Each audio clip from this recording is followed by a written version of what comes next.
수영장에서 벌어진 배신, 친구의 비밀, 그리고 충격의 진실.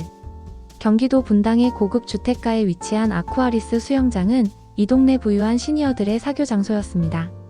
매주 화요일과 목요일 오후 2시가 되면 어김없이 모이는 아쿠아 클럽이라는 모임이 있었죠. 60대에서 70대까지 모두 8명의 여성들로 구성된 이 모임은 단순히 수영을 즐기는 것 이상의 의미가 있었습니다.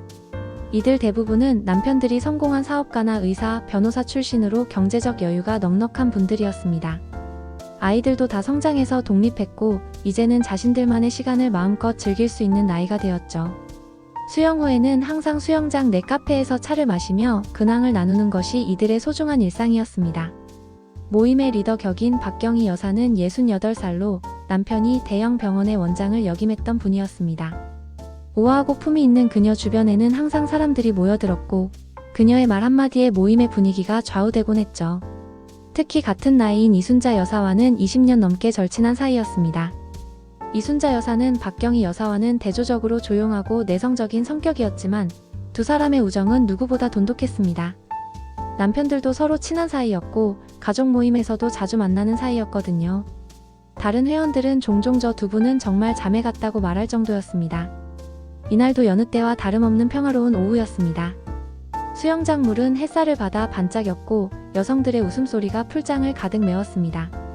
누구도 이 평온한 일상이 곧 산산조각 날 것이라고는 상상하지 못했습니다. 박경희 여사는 여느 때와 다름없이 수영을 마치고 샤워실로 향했습니다. 그리고 그곳에서 자신의 인생을 바꿀 장면을 목격하게 됩니다. 박경희 여사가 샤워를 마치고 탈의실로 향하던 중 수영장 구석진 휴게실에서 들려오는 대화 소리에 발걸음을 멈췄습니다. 목소리가 낯익어서 고개를 돌려보니 다름 아닌 남편 박성호와 절친한 친구 이순자 여사가 진지한 표정으로 대화를 나누고 있었습니다. 이번 달까지만 더 기다려주세요. 정말 어려운 상황이에요. 이순자 여사의 목소리는 간절했습니다. 박경희 여사는 무슨 일인지 궁금해서 몰래 들어보기로 했습니다. 남편이 이순자 여사와 둘만 무슨 이야기를 그렇게 진지하게 나누는 걸까요? 순자씨 이미 충분히 기다렸어요. 약속한 날짜가 한 달이나 지났잖아요. 박성호의 목소리는 평소보다 차갑고 단호했습니다. 박경희 여사는 남편의 이런 모습을 본 적이 거의 없었기에 더욱 놀랐습니다. 제발 아무에게도 말하지 마세요. 특히 경희 언니한테는 절대로요. 이순자 여사의 목소리가 떨리고 있었습니다. 이 말을 들은 순간 박경희 여사의 가슴이 철렁 내려앉았습니다. 자신과 가장 가까운 두 사람이 자신 몰래 무슨 일을 꾸미고 있다는 것일까요? 그럼 언제까지 기다리라는 거예요? 이렇게 계속 미루면 저도 곤란해집니다. 박성호의 목소리에는 압박하는 기색이 역력했습니다. 박경희 여사는 남편의 이런 모습이 낯설었습니다. 평소 온화하고 신사적인 남편이 왜 이렇게 다그치는 듯한 말투로 이순자 여사를 대하는 걸까요? 박경희 여사는 더 이상 들을 수 없어서 조용히 그 자리를 벗어났습니다. 하지만 머릿속은 온통 방금 들은 대화로 가득했습니다. 남편과 가장 친한 친구 사이에 자신이 모르는 어떤 비밀이 있다는 것은 분명했습니다. 그리고 그 비밀은 자신에게는 알려지면 안 되는 것이라는 점이 더욱 의심스러웠습니다. 수영장을 나서면서도 박경희 여사의 마음은 편치 않았습니다. 20년 넘게 믿어온 친구와 남편 사이에 무슨 일이 있는 걸까요? 그날 밤 그녀는 잠들 수가 없었습니다. 며칠 후 화요일 박경희 여사는 평소보다 일찍 수영장에 도착했습니다. 지난번 목격한 일이 계속 마음에 걸려서 혹시 또 무슨 일이 있나 싶어서였죠. 탈의실에서 옷을 갈아입고 있는데 이순자 여사가 급하게 들어왔습니다. 이순자 여사는 평소와 달리 초조해 보였고 무언가에 쫓기는 듯한 모습이었습니다. 가방을 급히 락커에 넣으려다가 실수로 바닥에 떨어뜨리고 말았습니다. 가방이 열리면서 안에 있던 물건들이 바닥에 흩어졌는데 그 중에는 두툼한 현금 뭉치가 여러 개 있었습니다. 어머! 이순자 여사가 당황하며 급히 돈을 주워 담았지만 박경희 여사는 이미 그 광경을 똑똑히 봤습니다. 50만원권 지폐가 여러 뭉치였는데 대략 계산해봐도 몇천만 원은 될 것 같았습니다. 평소 검소하게 생활한다던 이순자 여사가 왜 이렇게 많은 현금을 들고 다니는 걸까요?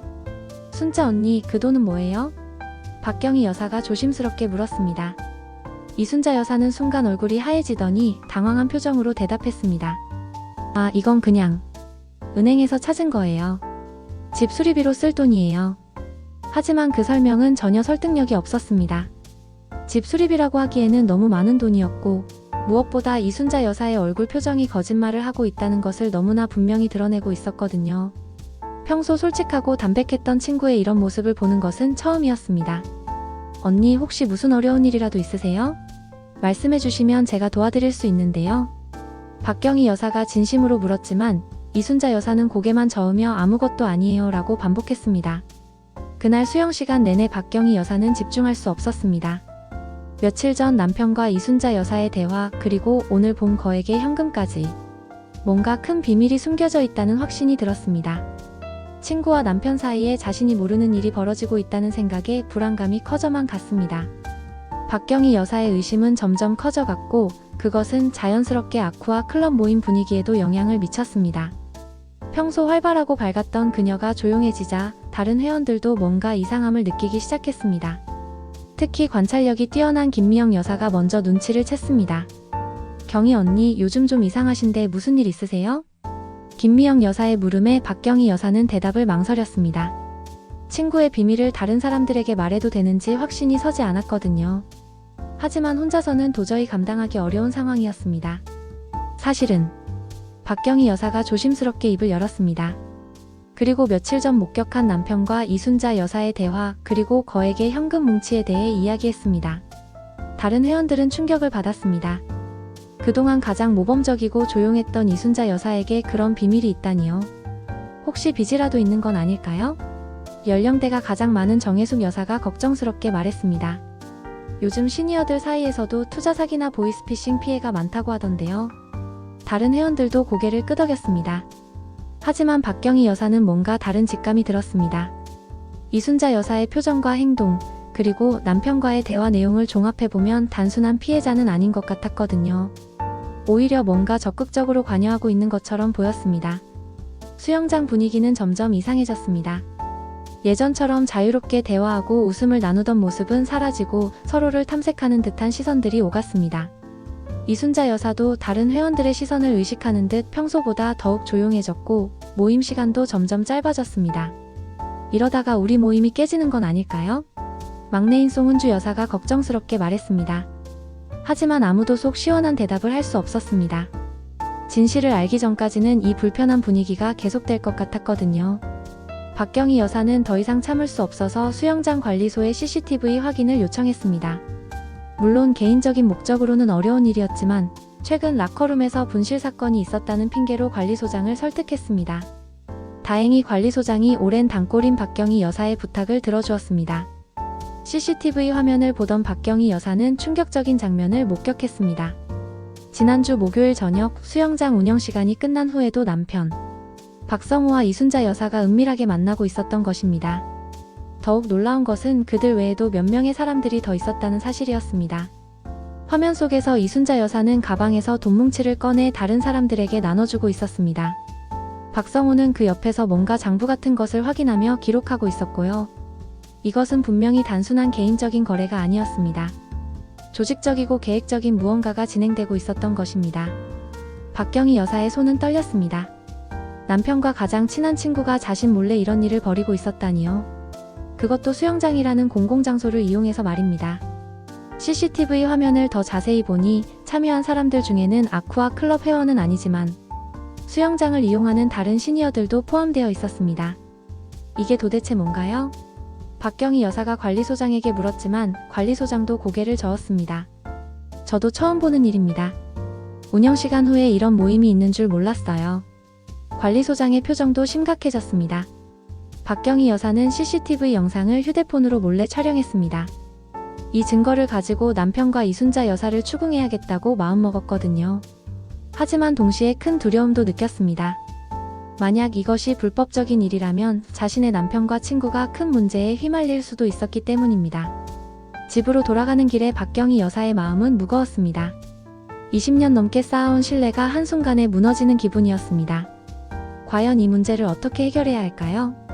그날 저녁 박경희 여사는 남편에게 직접적으로 물어보기로 결심했습니다. 더 이상 모른 척할 수도 없고 진실을 알아야겠다고 생각했거든요. 저녁 식사를 마친 후 거실에서 TV를 보고 있는 남편에게 다가갔습니다. 여보, 이순자 언니와 무슨 일이 있는 거예요? 박경희 여사의 목소리는 떨리고 있었습니다. 박성호는 순간 당황한 기색을 보이더니 무슨 소리야? 별일 없는데? 라고 대답했습니다. 하지만 그의 표정에서 거짓말하고 있다는 것이 역력히 드러났습니다. 수영장에서 두 분이 대화하는 걸 봤어요. 그리고 CCTV도 확인했고요. 박경희 여사가 단호하게 말하자 박성호의 얼굴이 하얗게 변했습니다. 당신이 CCTV까지 확인했다고? 그의 목소리에는 분노와 당황이 섞여 있었습니다. 여보, 도대체 무슨 일을 하고 있는 거예요? 왜 저에게는 숨기는 거죠? 박경희 여사의 목소리가 높아졌습니다. 이때 마침 대학생인 아들 박준호가 집에 들어왔습니다. 부모의 심각한 대화를 듣게 된 아들은 당황했습니다. 엄마, 아빠 무슨 일이에요? 준호가 물었지만 부모는 대답하지 않았습니다. 박성호는 결국 자리에서 일어나며 나중에 이야기하자고 말하고는 서재로 들어가 버렸습니다. 박경희 여사는 울분이 치밀어 올랐습니다. 다음날 이순자 여사에게서 급한 전화가 왔습니다. 경희야, 우리 만나서 이야기 좀 해야겠어. 목소리가 많이 다급했습니다. 박경희 여사는 수영장 근처 카페에서 만나기로 했습니다. 카페에서 만난 이순자 여사는 평소와 전혀 다른 모습이었습니다. 머리도 제대로 손질하지 않았고 화장기도 없는 얼굴이 초라해 보였습니다. 경희야, 미안해. 정말 미안해. 이순자 여사가 먼저 사과했습니다. 언니, 도대체 무슨 일인지 말해주세요. 저도 알 권리가 있잖아요. 박경희 여사가 간절히 말했습니다. 이순자 여사는 한참을 망설이다가 입을 열기 시작했습니다. 사실은 투자 모임이었어. 이순자 여사가 털어놓은 이야기는 박경희 여사의 예상을 훨씬 뛰어넘는 충격적인 내용이었습니다. 그것은 단순한 투자 모임이 아니라 불법 사채업과 연결된 고리대금업이었던 것입니다. 이순자 여사와 박성호는 지난 1년간 이 일에 깊숙이 관여하고 있었습니다. 처음에는 정말 투자라고 생각했어요. 높은 수익률을 보장해준다고 하더라고요. 이순자 여사의 목소리는 떨리고 있었습니다. 그런데 나중에 알고 보니 우리가 모집한 돈이 불법 사채업자들에게 넘어가고 있었던 거예요. 박경희 여사는 믿을 수 없었습니다. 그럼 언니도 피해자라는 거예요? 하지만 이순자 여사는 고개를 저었습니다. 아니야. 나중에는 알면서도 계속했어. 수수료가 너무 좋았거든. 더욱 충격적인 것은 박성호의 역할이었습니다.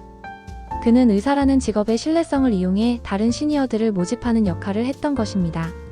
성호 오빠가 의사니까 사람들이 더 믿었어요. 그래서 많은 분들이 참여하게 된 거예요. 박경희 여사의 머릿속이 하얘졌습니다. 남편이 자신의 직업과 명예를 이용해 다른 사람들을 속였다는 것입니다. 그럼 피해자들은 얼마나 되는 거예요? 이순자 여사는 대답하기를 망설였습니다. 대략 20명 정도요. 총 피해 금액은 15억 원 정도 될 거예요. 15억? 박경희 여사는 그 어마어마한 금액의 현기증을 느꼈습니다. 그리고 그중 상당 부분이 자신들이 속한 수영장, 회원들과 지역 시니어들의 돈이라는 사실에 더욱 충격을 받았습니다. 지금은 어떻게 된 거예요? 아직도 진행 중인가요? 박경희 여사가 다급히 물었습니다. 이순자 여사는 고개를 끄덕였습니다. 사채업자들이 원금 회수를 요구하고 있어요. 우리가 투자금을 돌려주지 못하면 큰일 날 상황이에요. 박경희 여사는 절망감에 빠졌습니다. 남편과 가장 친한 친구가 이런 일에 연루되어 있다니, 그것도 자신은 전혀 모르는 사이에 말입니다. 그럼 저희 집 재산도 위험한 건가요? 이순자 여사는 대답하지 못했습니다. 그 침묵이 답이었습니다. 진실을 알게 된 박경희 여사는 큰 결단을 내려야 했습니다. 남편과 친구를 위해 이 일을 덮고 넘어갈 것인지, 아니면 피해자들을 위해 진실을 밝힐 것인지 선택해야 했거든요. 며칠간 고민한 끝에 그녀는 경찰서를 찾았습니다. 남편과 친구를 신고하러 왔습니다. 박경희 여사의 목소리는 떨렸지만 단호했습니다. 경찰은 그녀가 제공한 CCTV 영상과 증언을 바탕으로 수사에 착수했습니다. 불법 사채업과 연결된 조직적인 사기 사건으로 판단되었기 때문입니다. 수사가 진행되면서 사건의 전모가 드러났습니다. 박성호와 이순자 여사 외에도 여러 명이 연루된 조직적인 범죄였던 것입니다. 피해자는 총 23명, 피해 금액은 18억 원에 달했습니다. 대부분이 60대 이상의 시니어들이었고, 그 중에는 아쿠아 클럽 회원들도 포함되어 있었습니다. 박성호와 이순자 여사는 결국 구속되었습니다. 법정에서 박성호는 아내에게 미안하다며 눈물을 흘렸지만 이미 돌이킬 수 없는 상황이었습니다. 이순자 여사는 경희에게 얼굴을 들 수 없다며 고개를 숙였습니다. 아쿠아 클럽은 완전히 해체되었습니다. 일부 회원들은 피해자가 되었고 일부는 가해자가 되었으며 나머지는 충격에 빠져 더 이상 모임을 지속할 수 없게 되었습니다. 20년간 이어온 우정도 화목했던 가정도 모두 산산조각이 났습니다. 박경희 여사는 혼자 남게 되었습니다. 남편은 징역 3년을 선고받았고 가장 친한 친구와도 영원히 이별하게 되었습니다. 아들 준호는 아버지의 범죄로 인해 취업에 어려움을 겪었고 가족의 재산 대부분은 피해 배상에 사용되었습니다. 수영장을 지날 때마다 박경희 여사는 씁쓸한 마음을 감출 수 없었습니다. 그곳에서 보낸 행복했던 시간들, 그리고 그 모든 것을 무너뜨린 배신과 거짓들.